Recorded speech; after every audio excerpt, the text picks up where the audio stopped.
Oke, assalamualaikum warahmatullahi wabarakatuh.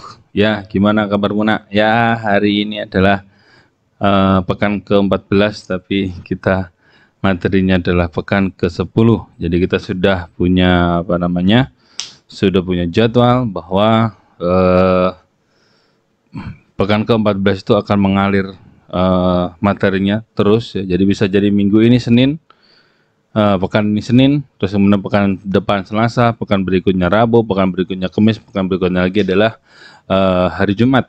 Nah, seperti itu ya. Nah, di pekan ke-10 ini kita akan belajar tentang food color atau pewarna makanan ya, warna dari makanan. Harusnya sih food coloring ya. Ya udah tak ganti aja food coloring. Nanti kamu ini aja namanya kamu bully saya gitu ya. Ya. Nah, ini di sebelah kanan sudah terlihat sekali bahwa di situ adalah permen, sebuah permen, ya, sebuah permen gum, ya. Jadi kalau mungkin sekarang Anda sedang tergila-gila dengan dengan permainan cacing, mungkin sebelah kanan juga lebih menggambarkan permainan cacing daripada permennya. Oke, lanjut ya. Jadi permasalahannya adalah Anda sudah mengenal sekali bahwa pewarna makanan itu tidak baik bagi kesehatan ya. Jadi semua yang berasal sintetis nggak baik ya, tetapi kenapa kita masih menggunakan pewarna sintetis kalau memang itu tidak baik? Satu alasan pertama adalah masalah yang namanya harga atau masalah ekonomi. Price dari pewarna makanan itu sangat murah sekali dengan warna yang lebih mencolok dan juga menarik minat, terutama adalah kalangan anak SD. Jadi makanya kalau Anda sudah kuliah, terus kemudian Anda masih suka minum-minum yang warnanya mencolok kah, atau makanan-makanan yang warnanya mencolok kah, berarti Anda mending balik lagi ke SD ya. Oh, tentu tidak ya. Artinya apa? Di sini Anda akan belajar tentang bagaimana cara kita menganalisis yang namanya pewarna makanan. Nah, yang pertama adalah cara kualitatif. Ya, jadi kita bisa gunakan yang namanya benang wol sebagai absorber dari si pewarna makanan. Ya, terus kemudian nanti ada beberapa reaksinya, terus kemudian menunjukkan ada reaksi tertentu. Ya, terus yang kedua adalah dengan spektrofotometri. Jadi kita nanti akan uji dengan menggunakan spektrofotometri, ya, spektrofotometer. Ya, terus kemudian nanti kita akan mendapatkan absorbannya berapa, kita bandingkan dengan yang namanya absorban dari si standar, itu metode spektrofotometri. Terus kemudian yang ketiga adalah metode kromatografi. Apa bedanya Pak kromatografi dengan spektrofotometri? Ya, kalau spektrofotometri Anda langsung diukur tanpa membedakan apakah dia warnanya kuning kemerahan atau seperti apa. Pokoknya semua hantam ukur. Bedanya dengan kromatografi adalah kromatografi itu dia pisahkan dulu menurut senyawanya. Senyawa cirinya seperti apa? Ada yang polar, ada yang non polar. Itu dipisahkan terlebih dahulu, baru kemudian diukur. Sehingga apa? Analoginya adalah Bapak sering katakan bahwa kalau kita mengukur spektrum adalah mengukur setiap tinggi badan mahasiswa SCMP 56. Tetapi kalau kromatografi dia tidak. Dia akan dibedakan terlebih dahulu. Ya, ini cowok, ini cewek. Terus kemudian nanti dia ini berkerudung, ini tidak, dan segala macam, baru kemudian diukur tinggi badannya, sehingga kita dapat apa? Dapat gambaran data yang lebih jelas dibandingkan ketika kita spektrofotometri. Apakah spektrofotometri salah? Tidak. Tentu dia juga menunjukkan hasil yang berbeda apabila kita bandingkan dengan kromatografi. Ya, oke.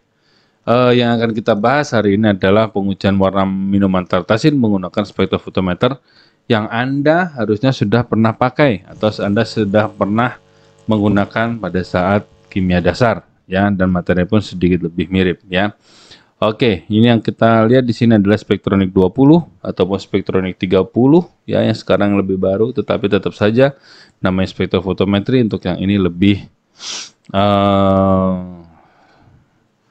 jadul ya, seperti itu. Nah, ini materinya, basic teorinya ada source ya, ada source, terus kemudian ada entrance lead, ada depressive device ya, ada exit street. Nah, ini semua adalah monokromator. Artinya apa?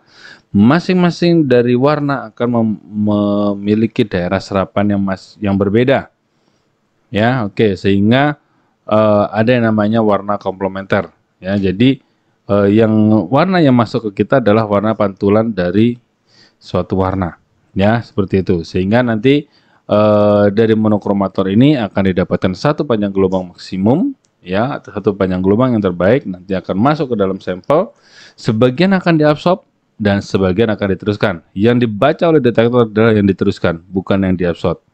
Ya, tetapi dalam perhitungan yang kita gunakan adalah yang absorbansinya. Oke, nah sampai sini paham ya? Oke, terus kemudian sampel yang digunakan adalah sampel minuman mengandung tartazin atau pewarna kuning pada minuman. Nah, ini contoh-contohnya, mungkin Anda nggak akan pernah ketemu yang ada seperti ini kecuali yang namanya Fanta. Ya, oke, ini adalah minuman-minuman yang mengandung dari tartazin. Nah, bagaimana tahap analisis dari tartazin? Yang pertama adalah kita harus menyiapkan dulu standarnya. Jadi kita punya standar yang namanya standar tartazin itu dalam bentuk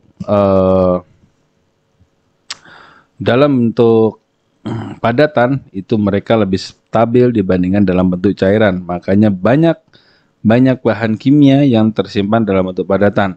Loh Pak, NaOH kan disimpan mudah higroskopis Pak. Loh, tetap saja NaOH meskipun dia higroskopis, dia tetap disimpan dalam bentuk padatan. Ketika nanti dia ditimbang, terus kemudian dilarutkan, kemudian distandarisasi.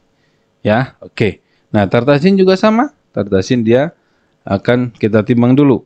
Nah, bagaimana cara menghitung konsentrasi dari tartazin? Ya, jadi Anda nanti harus cek dulu yang namanya stock solutionnya berapa. Anda punya stock solution, terus kemudian Anda turunkan menjadi working standard atau standar untuk bekerja. Nah, tahapan dari analisis dari tartazin nanti ada persiapan standar, persiapan sampel, persiapan spektrofotometer, pencatatan hasil absorban, dan perhitungan konsentrasi sampel. Di sebelah kanan itu adalah bagaimana kita menimbang yang namanya standar. Yang pertama standar kita timbang, terus kemudian ingat timbang pakai sudip, sedangkan nanti kalau mengaduk menggunakan batang pengaduk yang terbuat dari kaca. Kenapa? Karena batang pengaduk dari kaca dia tidak bereaksi dengan si sampel. Ya, ingat setelah dari gelas piala Anda timbang, Anda catat, terus kemudian Anda bisa melarutkan nah yang ada di gelas kaca atau kata arloji masuk ke dalam beker glass. Dari beker glass ketika semuanya sudah sudah larut semuanya, terus kemudian kita masukkan ke dalam labu takar, kemudian kita tera, dan ketika kita tera yang pertama dari padatan adalah itu namanya stok standar. Dari stok standar kita nanti bisa membuat yang namanya working standar. Nah, di sini kita akan membuat yang namanya standar tartazin 200 ppm sebanyak 50 mili. Pertanyaan saya, berapa miligram senyawa tartazin yang akan dibutuhkan? Ingat ppm adalah miligram per. Nah, jangan dulu, stop dulu. Ingat-ingat, ppm adalah part per million. Jadi ada 1 bagian per sejuta. Oke? Sehingga apapun satuannya 1 per sejuta. Jadi misalnya Anda punya tartazin, berarti 1 ppm adalah 1 per sejuta. Ya, jadi kalau larutan 1 per sejuta pelarut. Jadi kalau 1 ppm berarti ada 1 mg per 1 liter larutan. Oke, jadi Anda di sini butuh 200 ppm sebanyak 50 mili. Silahkan Anda hitung terlebih dahulu. Oke, Bapak kasih waktu.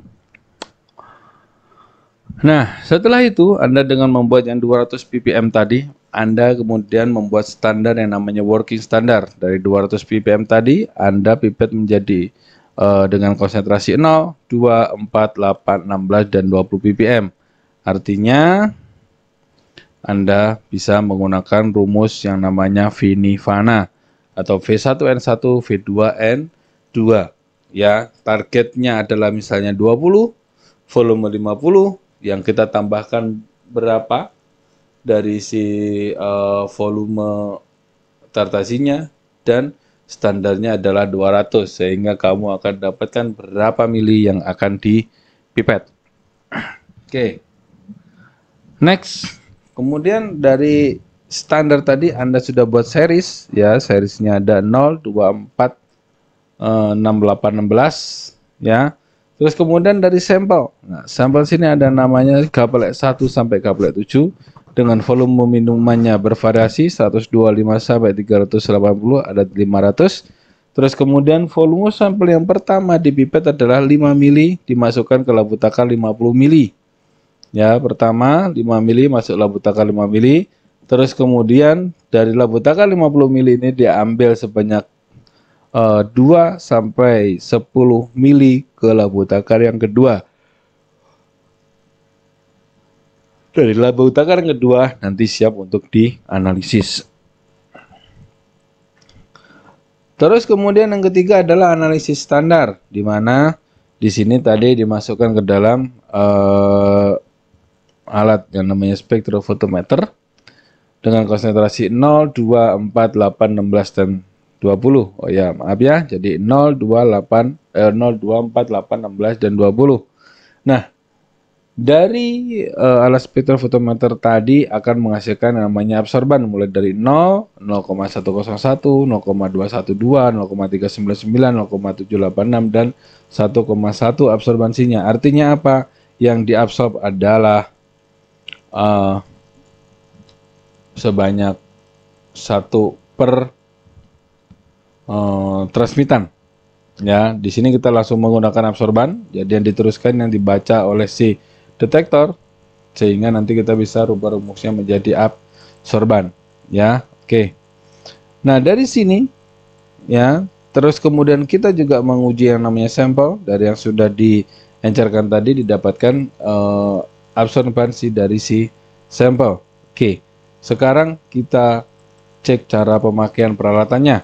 Ya, jadi pemakaian peralatannya yang pertama adalah Anda panaskan dulu selama 15 menit, nyalakan, terus kemudian setting panjang gelombang, terus kemudian Anda setting untuk standar, dan terus kemudian Anda masukkan nilai dari nama sampel untuk standar 0, 2, 4, 8, 16 dan 20. Terus kemudian Anda masukkan lagi yang namanya nama sampel gablet 1 sampai gablet 7. Terus kemudian Anda mulai yang namanya mengukur. Ya, dari hasil analisis tadi, ya, yang perlu Anda cermati adalah bagaimana Anda mengukur. Kita bekerja dengan model pekerjaan kimia adalah harus benar sejak awal, karena kalau mengulang nanti kita membutuhkan banyak waktu lagi, ya, sehingga waktu kita banyak terbuang sia-sia.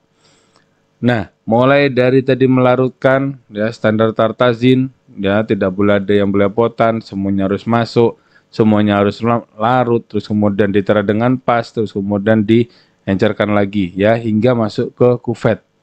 Nah, dan di kuvet nanti kita harus melihat arah cahaya dari si spektrofotometernya.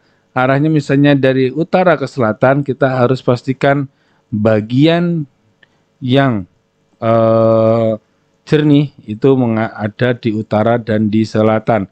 Tidak boleh bagian yang buram. Kalau tidak ada gimana, Pak? Kalau tidak ada pasti ada tandanya. Artinya apa? Daerah buram tadi itu hanya digunakan untuk pegangan tangan, ya, seperti itu. Terus kemudian kita nolkan dulu blanko, terus kemudian tambahkan sampel blanko yang kita buat, sampel yang 0 sampai 20 ppm, terus kemudian kita ukur, dan di dalam spektro akan muncul yang namanya absorban. Nah, seperti itu. Nah, dari sini terus kemudian kita akan melakukan yang namanya perhitungan. Yang pertama perhitungan adalah Anda harus menghitung yang namanya regresi linear. Regresi linear dari standar itu Anda harus hitung. Nah, akan didapatkan Y sama dengan A plus BX atau Y sama dengan A plus AX plus B, itu tergantung dari kalkulator Anda. Ya, jadi kalkulator Anda menentukan. Kalau pakai handphone bisa nggak, Pak? Cari aplikasi yang bisa untuk scientific, ya, seperti itu. Sehingga nanti akan Anda dapat Y sama dengan A plus BX.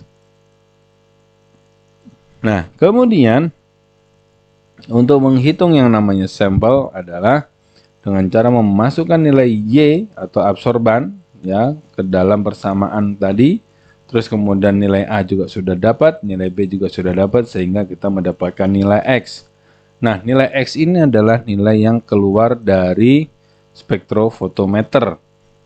Ini adalah bukan nilai sesungguhnya. Ya, karena kenapa? Karena dari masing-masing sampel memiliki volume yang berbeda, memiliki tingkat pengenceran yang berbeda, sehingga data yang keluar dari regresi linear berupa Y berupa X sama dengan miligram per liter perlu kita lakukan pengubahan. Artinya kita perlu lakukan yang namanya konversi. Ya, oke. Misalnya didapatkan 100 ppm, artinya adalah 100 mg per liter, dikali dengan tadi Anda mengambil berapa mili? 5 mili. Ke dalam labu takar 50 mili. Otomatis Anda kali 50 per 5. Terus kemudian Anda dari 50 mili lagi diambil 2 mili ke 10 mili, misalnya tinggal dikalikan dengan 10 per 2, sehingga nanti didapatkan adalah miligram per liter. Ya, biasanya beberapa orang tidak suka dengan 1 miligram per liter, sehingga mereka akan ganti miligram per mililiter. Sehingga dari miligram per liter tadi diganti menjadi miligram per mililiter dibagi dengan 1000. Ya, seperti itu. Ini adalah basic prinsip dari spektrofotometri, ya, spektrofotometer yang nanti akan lebih detail akan saya terangkan pada semester 3. Ya, oke.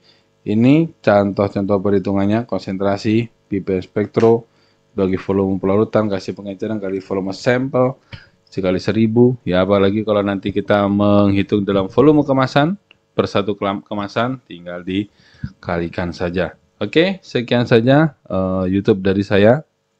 Silakan Anda kerjakan di rumah. Ya, semoga Tuhan memberkati. Jangan lupa ada kuis. Assalamualaikum warahmatullahi wabarakatuh.